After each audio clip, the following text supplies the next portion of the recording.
name is Kehinde Adegoke, otherwise known as Kenny Crown. I'm a writer, host, speaker, liberation, and intentional lifestyle coach.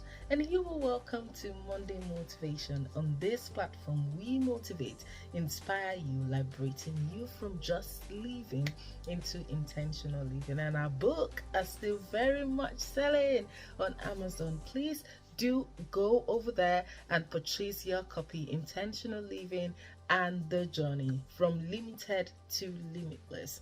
And if this is your first time being on this platform, we welcome you. Do not hesitate to like, subscribe, share, and most importantly, we would love to know how our videos has been impacting you or how you have been using the words spoken in this video. So please do not hesitate to use the comment section below and share the video. So what are we talking about today?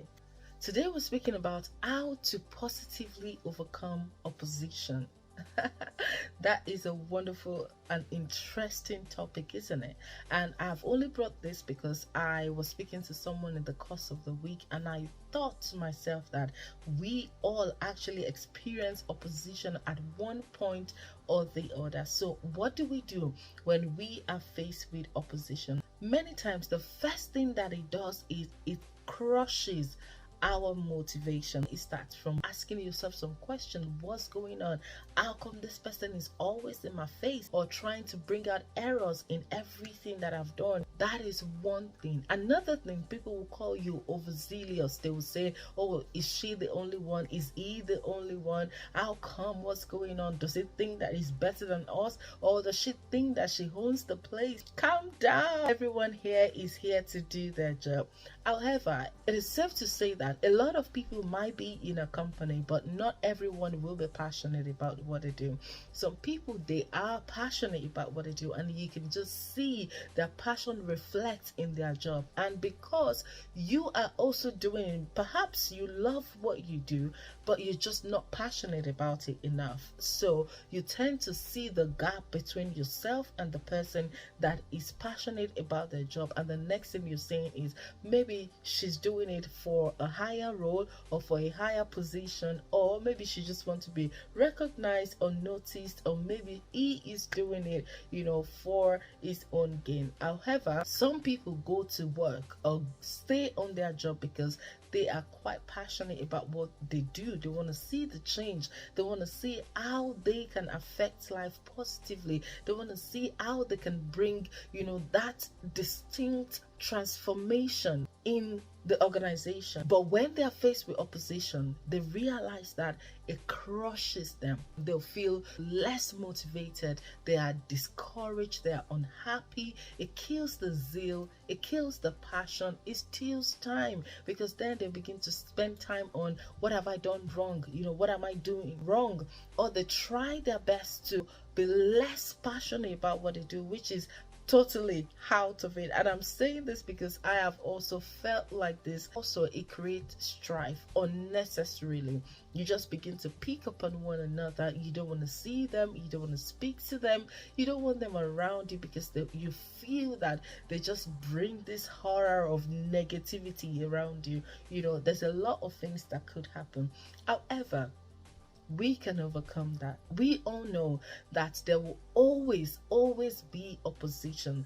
The only time that you will face opposition is when you're not doing as much as you should, or you're not going above and beyond. But immediately that you're going above and beyond, your name is being mentioned here and there, then the opposition will begin to rise up.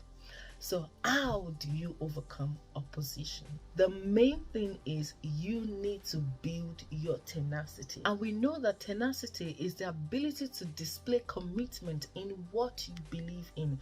Whatever you believe in, the commitment, your passion, the way it comes out, the way you speak about it, the way you do your job, it begins to show. You build it, that you fence it so much that no opposition, no words, no negative word can kick you off focus regarding this. With tenacity, it helps bring yourself up, brush yourself up, and continue on the journey, because you know that you have not yet fulfilled, the reason why you're there, or you've not fulfilled your aim. So you cannot allow whatever negative words that has been spoken to you, or that you've heard about a party, or that you've even seen. Sometimes they may not even say it, but they might show it in some kind of way that makes you a little bit uncomfortable. But the more that you can pick yourself up at every negative words that's been spoken to you, brush yourself up and hit the road again, that is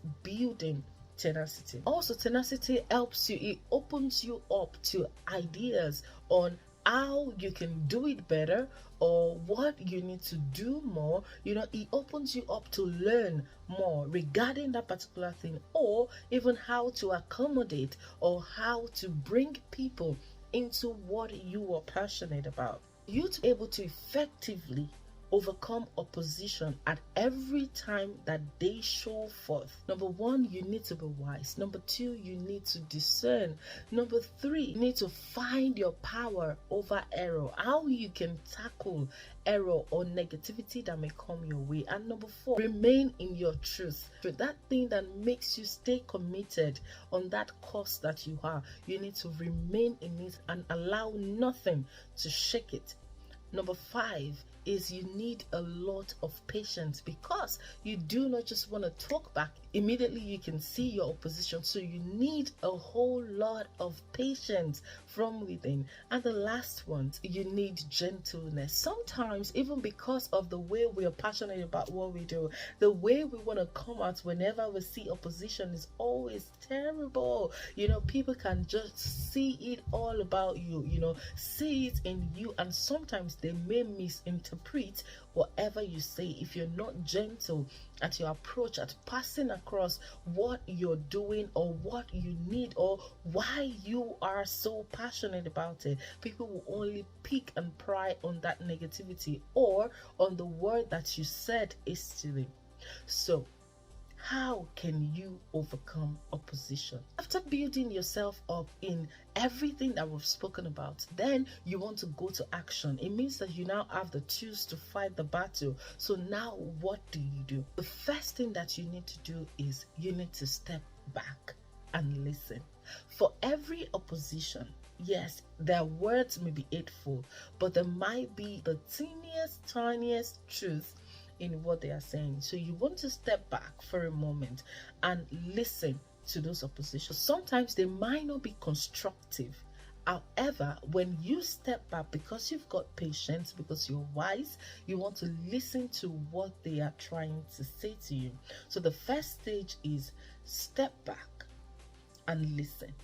And then the next one is you need to step into their shoes and think about, why would they have said something like this? Why would this person have chosen this kind of words? Why would this person would have acted that way? But remember, not all shoes fit. When it's negativity, you cannot fit into that shoes. But when it's positive, you want to see from their own angle. You want to put yourself in that position of saying, okay, so if I am on the other side, what would I have been able to do differently? Would this have been what I'm thinking about as well? Or is it just about that person? I mean, the personality of that person. And the third one that you need to do is remove every emotion so you can see clearly. Oh, I used to be part of those people that walk with emotion. I roll with emotion. I allow my emotion control me. But, recently, God has been helping me to submit my emotions to him, rather than just being just unhappy about something. He wants me to take that veil of emotions off, the picture, so I can see clearly. And when you can see clearly, you will be able to make that decision that is structured or centered around the issue that has been highlighted. So you need to take it off from, she doesn't like me, maybe because of this, maybe because of that, speculations and all of that. You want to take that out, and you want to see or view the issue in a professional way, or in a more constructive way, so that you can then know how to prefer a solution to that particular thing. Number 4, you need to eliminate any negative thought in resolution. So sometimes when you want to resolve a situation, you want to do whatever they've done to you back. That is how you want to resolve it. Or you want to do something negative to them, or you're thinking about something negative about them, or you're trying to dig up some bad things about them to rub in their faces. All of those things. All of those things are irrelevant. For you to be able to successfully overcome any opposition at your place of work, in your business, when it comes to purpose and all of those things, you need to first eliminate the thought of negative resolution. Do not stay on that. As much as you can see clearly, you want to think about, what is the positive way that I can resolve this? A lot of people forget that sometimes when you're resolving a situation, especially if you're applying, or if you're using a positive tool, they are going to learn from it. Even your opposition will come back and think about it. How was this person able to do this? Because they're learning from you at the same time. And you also, on the other hand, you are also learning from that process, because it builds you up at the same time. You grow, you mature from where you were before the opposition into being able to actually stand firm and finding a solution to overcome that particular opposition. So at the end of the day, it's a win-win. Opposition helps us grow. It enlightens us. It just totally takes us off our comfort zone into a place of learning, knowing, and then making the right decisions. Number 5 is finding a common ground. Find a common ground whereby you can make a decision on how you do this. And that's not to say that reduce your passion or reduce your commitment. No, that's not what we're saying. Trying a way to bring them into what you're doing in a much more constructive and friendly manner, that would help.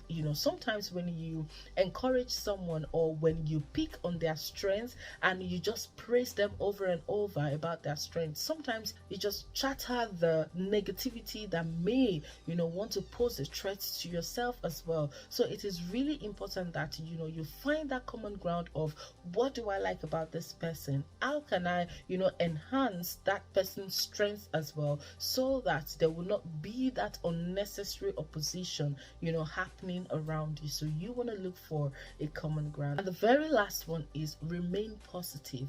Like I said, do not lose your motivation, do not lose your strength, do not lose the zeal, do not lose your passion for what you do. You continue to remain positive. You fight back by just empowering yourself in that particular position or in that situation. Trust me, you don't want to build more enemy. You want those enemies to become friends at some point. So you need to find something, or you need to find a way of resolving that situation to help you. Remember, when you have a positive mindset towards a particular thing, there is always that high chance of being able to resolve that situation and turning that bad situation into something good. So till I see you again next week, do not back down in the face of opposition, but build yourself up, empower yourself to face it and remain positive at it. Bring them as well into that dream, into that vision of yours. You have been empowered to do so. Bye now.